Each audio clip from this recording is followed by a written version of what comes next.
So let me introduce a set of frameworks that I think are my observation what's happening in our culture today. I think there's three frameworks that most people look at this topic through. These are lenses through which you would see this topic. And I'm going to invite you to sort of hear me out and just, you'll probably do this naturally anyway, but which lens is the lens you gravitate towards would be what I'd invite you to consider. So the three lenses are the integrity lens, the disability lens, and the diversity lens. The integrity lens is more like the person who stood up in the back of the room, but there are more nuanced versions of that, what he said to me. So this is the group of people who would say, gender dysphoria confuses the sacredness of maleness and femaleness, and specific resolutions of gender dysphoria would be violations of that integrity. Now, when I use the phrase integrity framework here, I'm not saying that the other frameworks aren't places of integrity for those people. I'm just using the language that this group of people would use to describe themselves. So sometimes they would say the integrity of maleness and femaleness, the sacredness of maleness and femaleness, but that language would resonate for this framework. And I would say most conservative Christians would see through this lens. It's a lens that would be very much resonant with how they'd approach topics of gender and sexuality. From the book that will be coming out in June, this is a quote where I'm citing an evangelical theologian who uses this language. So for the integrity framework, same-sex sexual behavior is sin, in part because it does not merge or join two persons into an integrated sexual whole. The essential maleness, the essential femaleness is not brought together as intended from creation. When extended to the discussion of transsexuality and cross-gender identification, the theological concerns rest in the, quote, denial of the integrity of one's own sex and an overt attempt at marring the sacred image of maleness or femaleness formed by God. So, again, this is where I think I'm asking everybody to stretch for a minute, is that there are people for whom that would be the orienting framework to this topic. And I will do better as a community if we can at least understand the lenses through which one another sees this topic. So that's one. Another one that has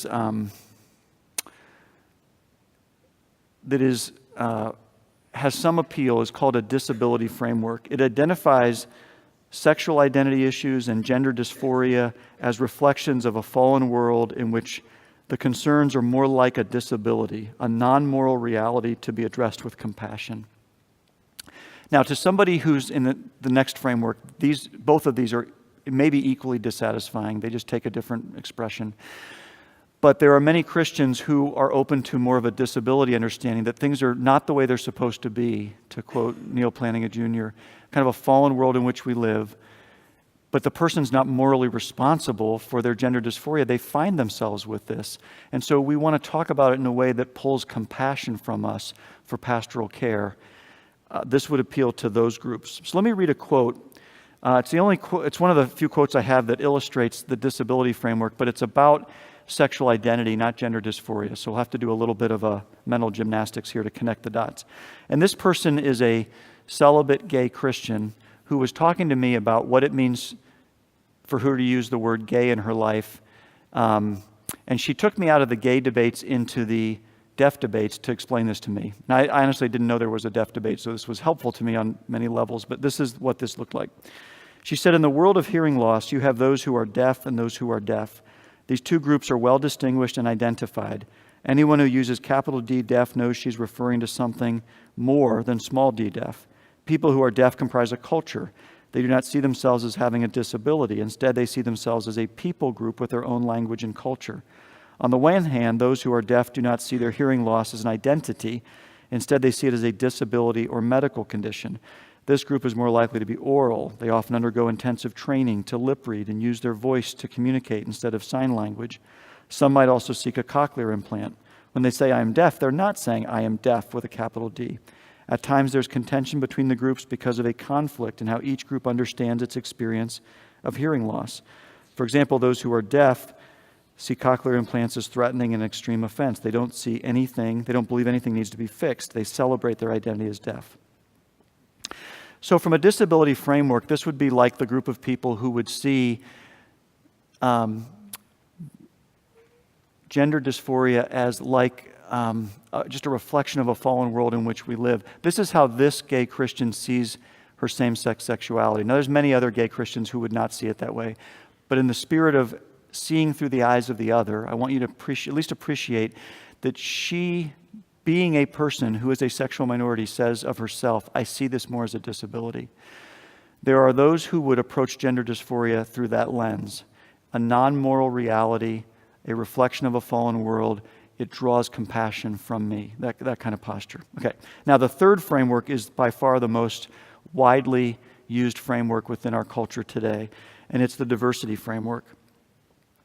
And I want to just point out that there's two forms of diversity framework. There's a strong form and a weak form.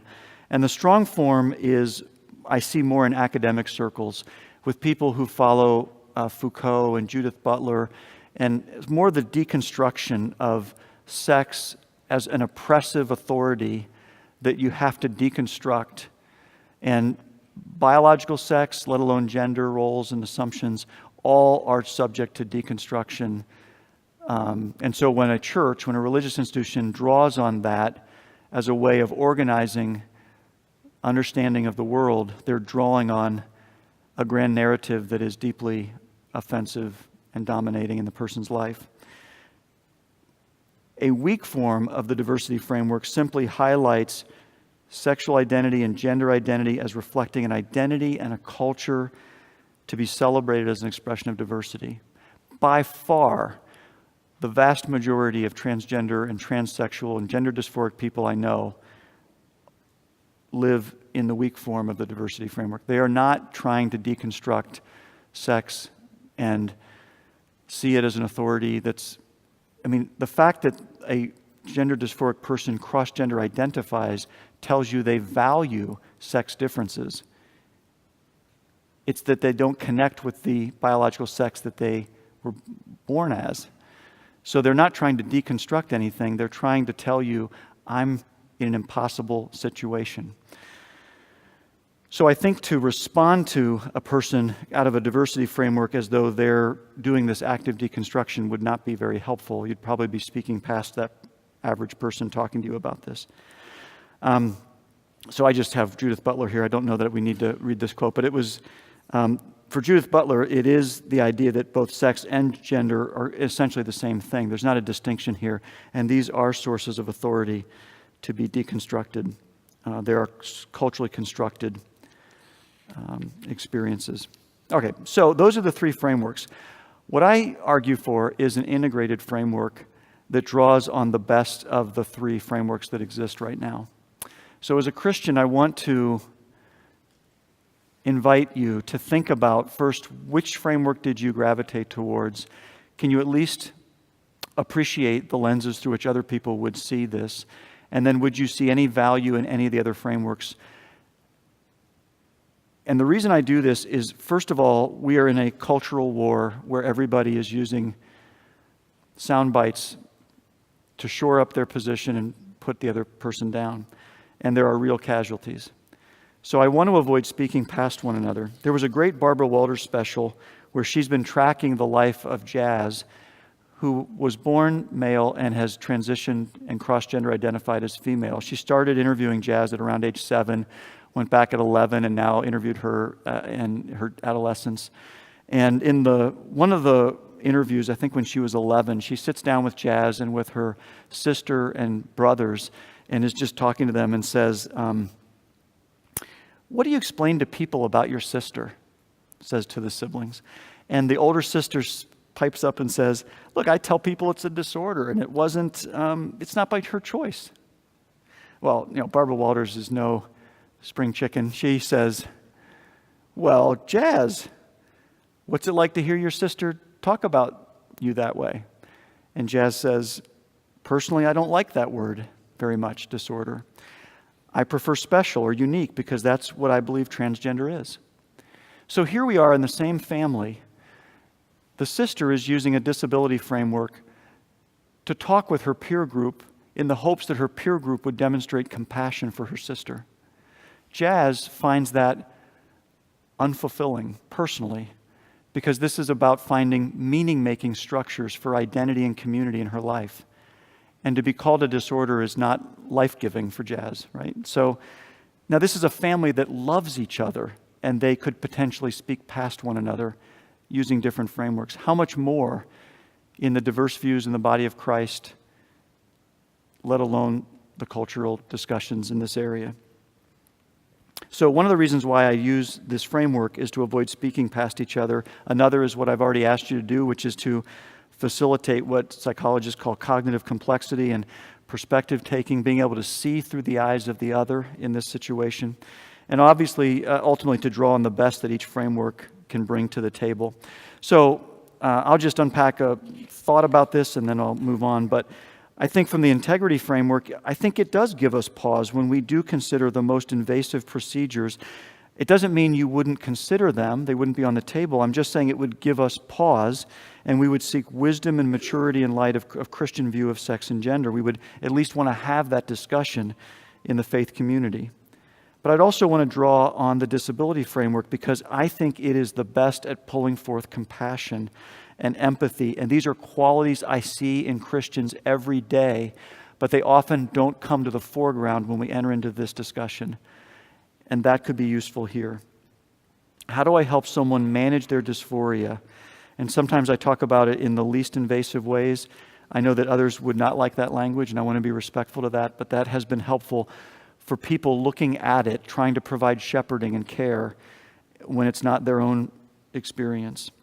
And then lastly, I think we have to respect elements of the diversity framework. I'm not where the strong form is, but the weak form that says there are meaning-making structures in language and how we think about identity that the local church is failing to address the needs that a person who's gender dysphoric would have for a sense of identity and community. And the longer we fail to meet those needs, they will leave the body of Christ and find those needs met elsewhere.